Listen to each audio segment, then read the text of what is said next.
আজকে আমরা শিখব ব্যঞ্জন বর্ণ। ব্যঞ্জন বর্ণ। আজকে আমরা শিখব ব্যঞ্জন বর্ণ। ব্যঞ্জন বর্ণ মোট ৩৯টি। ব্যঞ্জন বর্ণ মোট ৩৯টি। দেখো, প্রথমে আছে ক, খ, গ, ঘ, ঙ, চ, ছ, বর্গীয় জ, ঝ, ইয়। তারপর দেখো ট, ঠ, ড, ঢ, মূর্ধন্য।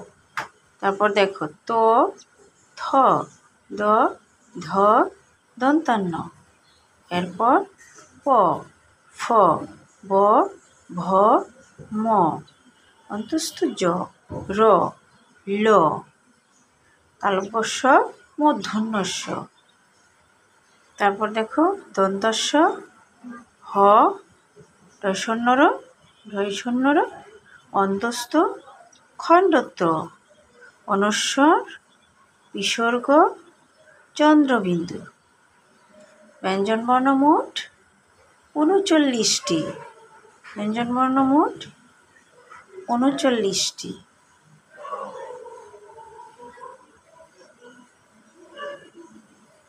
তাহলে আজকে আমরা এই পর্যন্তই শিখলাম।